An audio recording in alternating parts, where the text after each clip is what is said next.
우리 함께 사도신경으로 신앙 고백하시겠습니다.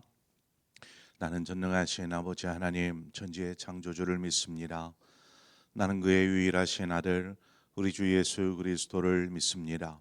그는 성령으로 잉태되어 동정녀 마리아에게서 나시고 본디오 빌라도에게 고난을 받아 십자가에 못 박혀 죽으시고 장사된 지 사흘 만에 죽은 자 가운데서 다시 살아나셨으며 하늘에 오르시어 전능하신 아버지 하나님 우편에 앉아 계시다가 거기로부터 살아있는 자와 죽은 자를 심판하러 오십니다.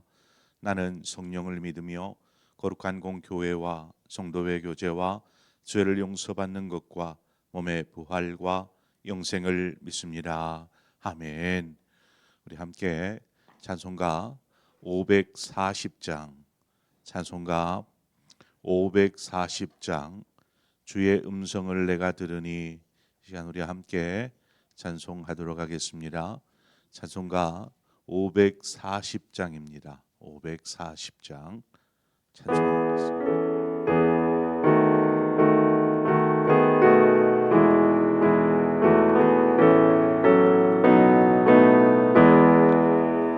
주의 음성을 내가 들으니 사랑한단 말일세 믿는 마음으로 주께 가오니 나를 영접하소서. 내가 매일 십자가 앞에 더 가까이 가오니 구세주의 흘린 몸의 피로써 나를 정케 하소서. 주여 넓으신 은혜 베푸사 나를 받아주시고 나의 품은 뜻 주의 뜻같이 되게 하여 주소서.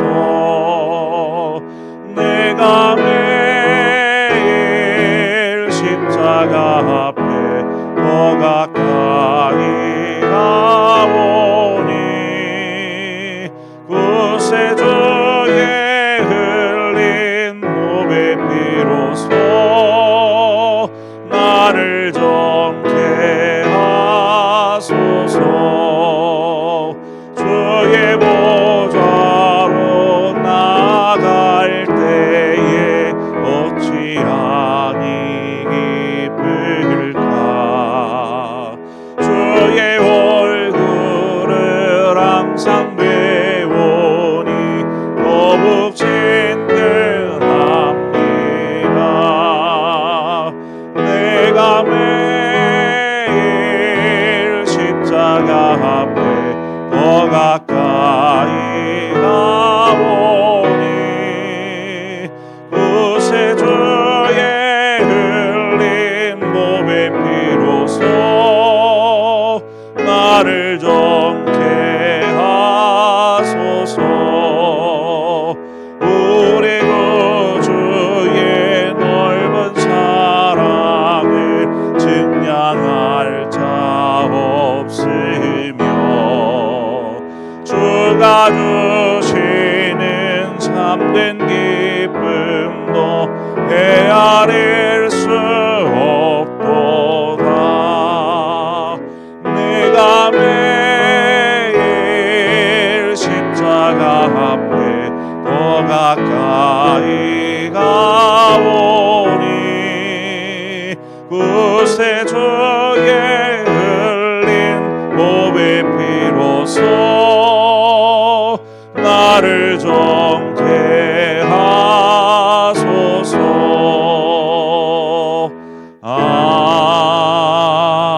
아멘. 하나님 말씀 보겠습니다. 역대하 8장 12절에서 18절의 말씀입니다. 역대하 8장 12절에서 마지막 18절의 말씀입니다. 주신 말씀 한 절씩 교독합니다. 역대하 8장 12절입니다. 솔로몬이 낭실 앞에 쌓은 여호와의 제단 위에 여호와께 번제를 드리되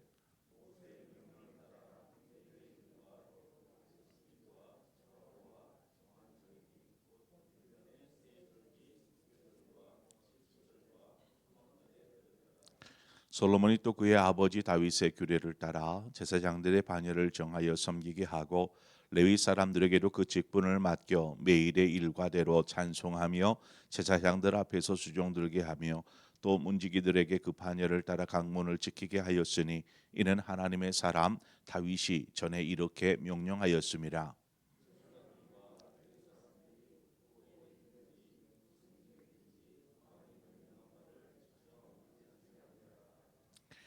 솔로몬이 여호와의 전에 기초를 쌓던 날부터 준공하기까지 모든 것을 완비하였으므로 여호와의 전 공사가 결점 없이 끝나니라.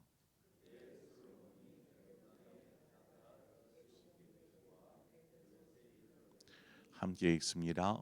후람이 그의 신복들에게 부탁하여 배와 바닷길을 아는 종들을 보내매 그들이 솔로몬의 종들과 함께 오빌에 이르러 거기서 금 450달란트를 얻어 솔로몬의 왕에게로 가져왔더라.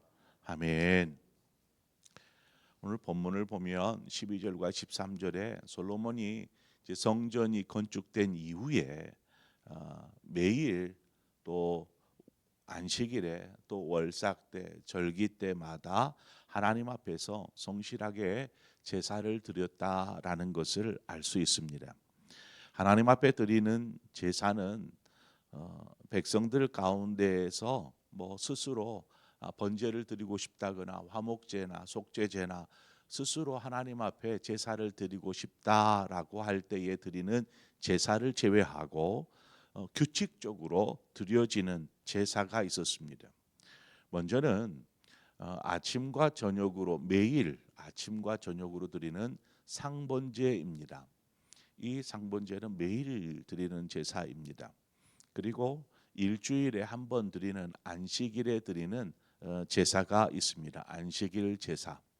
그리고 매월을 시작할 때에 드리는 월삭의 제사. 그리고 이스라엘에 있는 세 가지 절기가 있죠.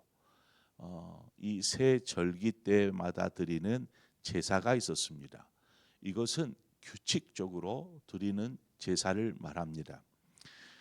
성전이 아름답게 지어졌고 또 이제 그 성전의 본연의 목적, 그 목적이 하나님 앞에 제사 드리는 것이 아니겠습니까? 예루살렘 성전은 이제 건물로서 예배당입니다. 한번 생각해 보시죠. 건물이 이제 멋지게 덩그러니 이렇게 지어져 있는데 그곳에서 예배하는 사람이 없다거나 혹은 예배가 제대로 드려지지 않는다면 그것을 온전한 교회라고 말할 수 있을까요? 그냥 건물인 것입니다. 건물. 건물만 있는 교회는 더 이상 교회가 아닌 것입니다. 이제 팻말만 교회라고 붙여놓고 예배가 이루어지지 않는다. 그것은 교회가 아닌 것입니다. 그것은 사조직이 되는 것이죠. 그래서 우리는 건물로서의 교회를 예배당이라고 이야기합니다. 예배당. 예배당이 아무리 크고 아름답다고 해서 그 교회가 아름다운 것은 아닙니다. 교회는 예수 그리스도를 주로 고백하는 사람들의 모임이라고 우리는 알고 있죠. 예수 그리스도를 믿는 사람들이 모여 있는 그 모임이 교회가 되는 곳입니다. 이 모임은 결국 모여서 무엇 하겠습니까? 모여서 예배하는 것입니다. 하나님을 예배하는 것. 그러므로 진정한 교회, 성전은 어떤 겉으로 드러나는 건물이 아니라 중요한 것은 그 안에서 어떤 예배가 드려지고 있느냐에 있는 것입니다. 그 안에서 드려지는 성도들의 찬송과 기도와 예배가 중요하다라는 것입니다. 여러분, 감격이 있는 찬송, 또 그 간절함이 있는 기도, 성령의 감동이 있는 그런 예배가 드려질 때에 온전한 교회가 되어지는 곳입니다. 이것들이 빠지면 그 모임이나 이것들은 교회가 아닌 것입니다. 주님께서 예루살렘에 입성하실 때에 그 성전 안에서 이루어지는 매매하는 자들의 상을 다 뒤엎습니다. 돈 바꾸는 자들, 또 뭐 비둘기 파는 사람들, 양들 파는 사람들, 왜 이 사람들은 성전세를 드리는데 돈 바꾸기 편하도록 하기 위해서 돈을 바꾸고 있는 것이고, 또 제사를 드리려면 짐승이 필요한데 쉽게 구할 수 있도록 짐승을 이렇게 판매하고 이것들을 다 뒤엎었습니다. 그러면서 만인이 기도하는 집이라, 하나님의 집은 만인이 기도하는 집이라 이렇게 말씀하셨죠. 이처럼 교회의 모습이 뭐 그냥 가게처럼 전락해 버리고 이 모습들을 주님은 다 엎으십니다. 그것은 온전한 교회가 아니다라는 것이죠. 마태복음 24장에 가보면 또 어떤 내용이 나오냐면, 제자들이 예수님에게 이제 성전에서 나오면서 성전을 가리키면서 성전의 그 웅장하고 아름다움을 주님 앞에 이야기합니다. 주님, 한번 보십시오. 성전을 한번 보십시오. 대단하지 않습니까? 자랑하듯 이야기합니다. 그때에 주님께서 마태복음 24장 2절에 가보면 대답하여 이르시되 너희가 이 모든 것을 보지 못하느냐? 내가 진실로 너희에게 이르노니 돌 하나도 돌 위에 남지 않고 다 무너뜨려지리라. 이렇게 주님이 말씀하셨습니다. 자, 주님이 하신 이 말씀의 의미가 무엇일까요? 왜 돌 위에 돌 하나 남지 않고 다 무너뜨려지리라 이렇게 말씀하신 것입니까? 제자들은 그저 성전의 겉모양만 보고 있었습니다. 헤롯이 지은 그 화려한 그 성전의 모양만 보고 주님 너무 웅장하고 화려하고 아름답지 않습니까? 이렇게 이야기한 것이죠. 여러분, 성전의 역사를 잠깐 살펴보죠. 성전은 이제 솔로몬이 맨 먼저 예루살렘 성전을 짓지 않았습니까? 그런데 이후에 바벨론에 의해서 이스라엘이 멸망하면서 성전도 함께 완전히 파괴되어집니다. 그리고 나서 포로 기환기에 스룹바벨이 포로에서 기환하면서 성전을 짓게 됩니다. 이것을 스룹바벨 성전 혹은 제2의 성전이라고 부릅니다.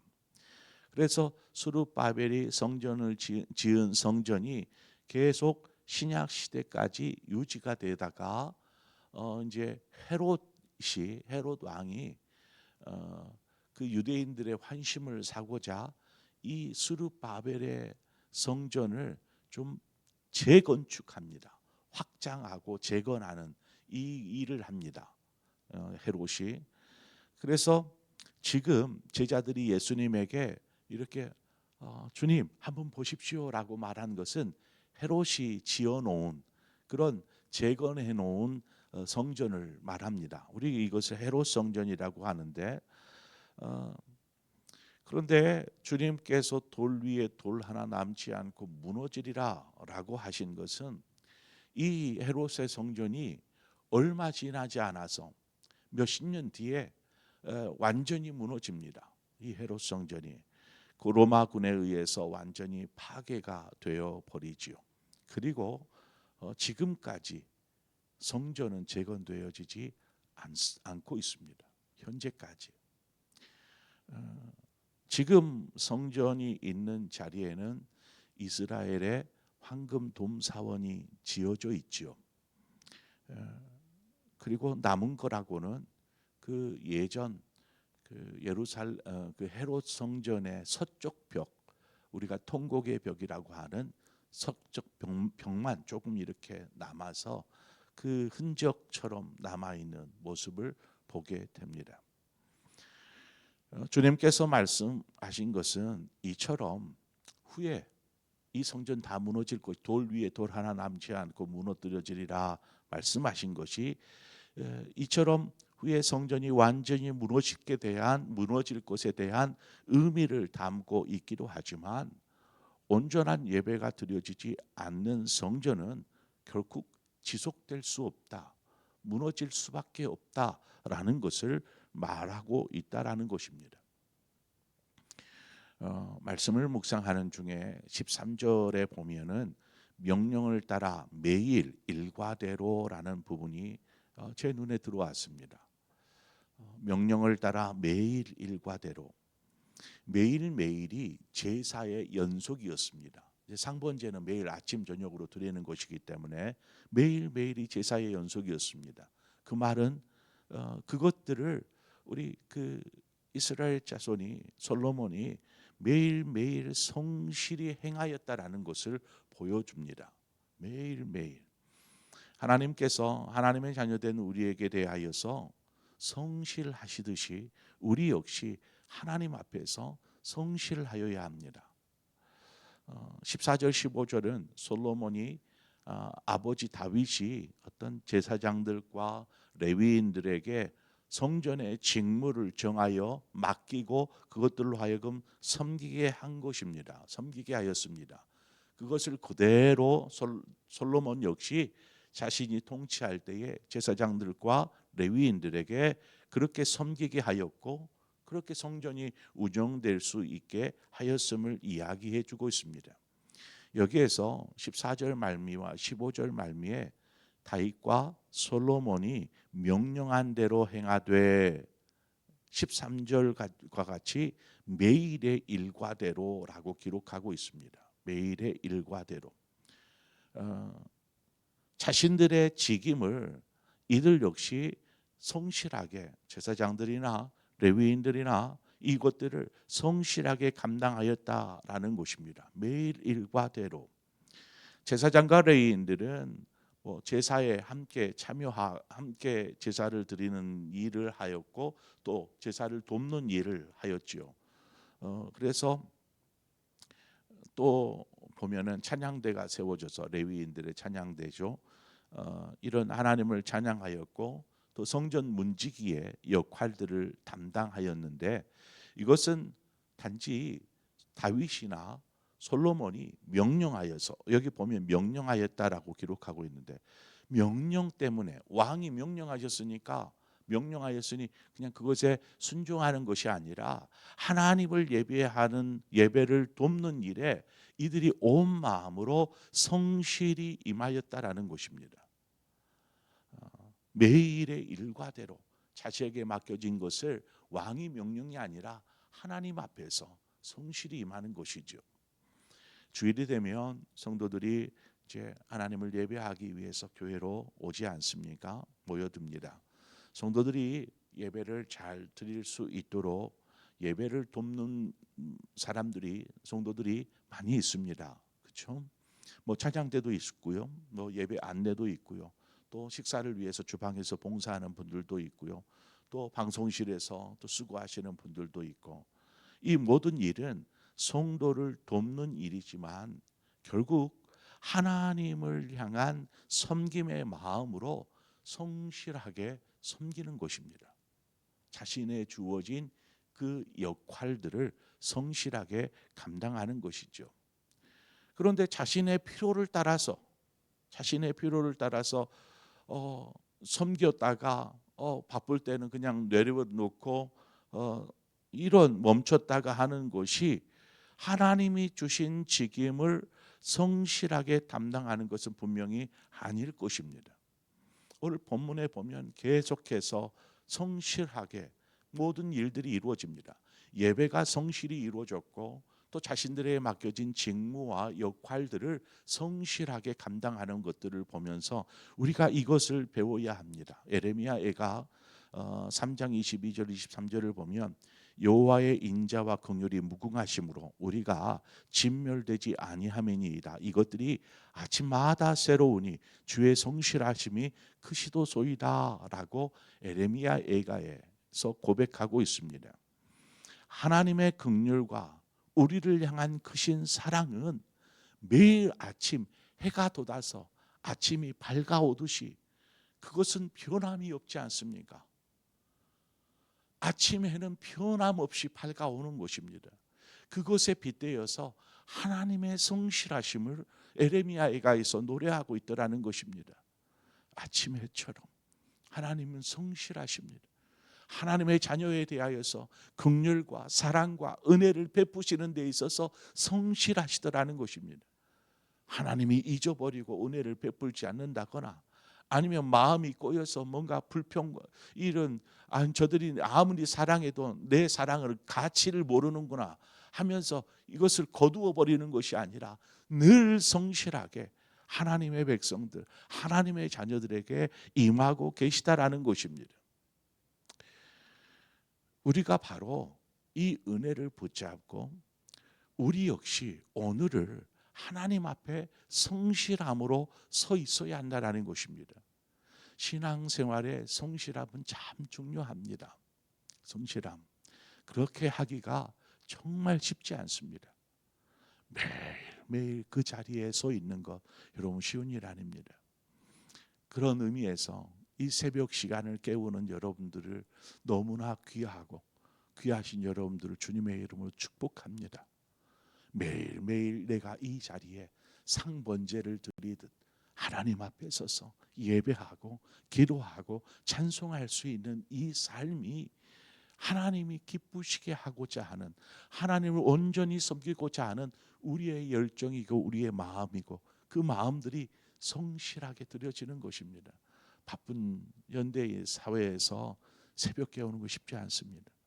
직장 생활도 해야 되고요. 하루 일과도 있는데 아침 새벽 이른 새벽부터 깨어 일어나면 온종일 그냥 피곤해서 정신을 차리지 못하는 이러한 현대인의 분주한 삶인데도 불구하고 이렇게 하나님께서 명령하신 것이 아니라 하나님을 위한 우리의 열정 또한 우리의 그 성실함을 하나님 앞에 보여드릴 때에 하나님께서 여전히 우리에게 아침에 돋는 해처럼 밝아오는 아침 맞이하듯이 우리에게 하나님의 그 긍휼과 사랑과 은혜로 우리에게 임하여 주실 줄 믿습니다.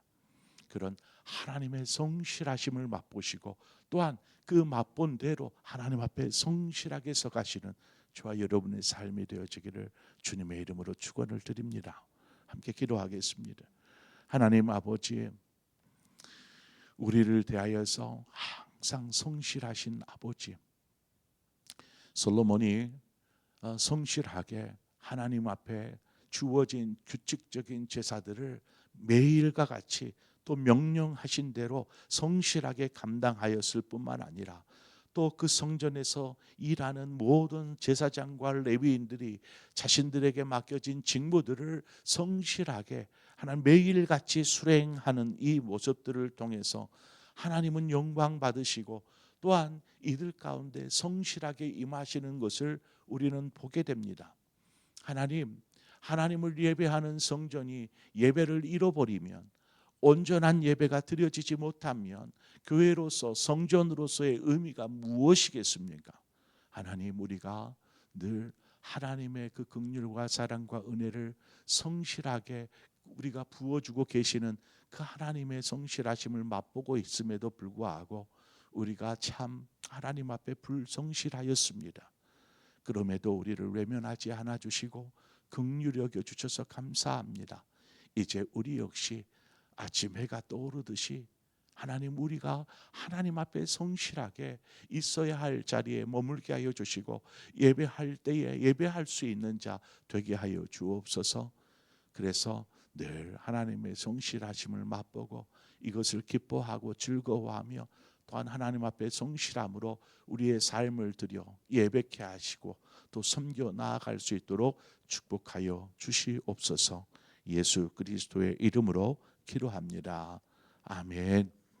오늘은 말씀을 생각하면서 하나님의 성실하심, 그 성실하심 앞에 나는 어떤 모습으로 성실하게 하나님 앞에 서갈까? 예배함에 있어서 또 하나님을 섬김에 있어서 우리가 성실해야 할 줄 믿습니다. 나는 성실한 그리스도인인가? 나 자신을 돌아보면서 하나님, 이제 먼동이 조금 있으면 떠오를 텐데, 하나님 그것처럼 우리가 하나님 앞에 늘 그 자리에 머물게 하시고 하나님의 그 밝은 얼굴들을 대할 수 있는 그 성실함을 갖게 하여 주옵소서. 말씀을 생각하면서 함께 기도하고 더불어서 우리 나라와 민족을 위해서 함께 기도하겠습니다. 한국 교회를 위해서 기도하겠습니다. 하나님, 이 나라를 하나님이 주관하여 주시옵소서. 하나님이 다스려 주시옵소서. 그리고 무엇보다 하나님의 교회들이 바르게 서서 하나님 이 나라를 하나님이 기뻐하시는 나라로 만들어가는 그 역할들을 우리 교회들이 솔선수범하고 정말 정의롭고 하나님의 영광을 위해 빛된 빛으로 드러날 수 있도록, 그래서 이 나라를 바르게 세워가는 그런 한국 교회가 될 수 있도록 이 나라와 민족을 위해서, 한국 교회를 위해서 이 시간에 우리 한 마음으로 기도하고 여러분 각자의 기도의 제목으로 기도하시다 자유롭게 돌아가시겠습니다. 함께 기도하겠습니다. 하나님 아버지의 은혜와 사랑을 감사합니다. 하나님 오늘 말씀을 보니까 하나님 앞에 예배하는 것들이 다윗과 솔로몬의 때에 성실하게 드려지는 것을 보게 됩니다. 하나님이 이것처럼 성전은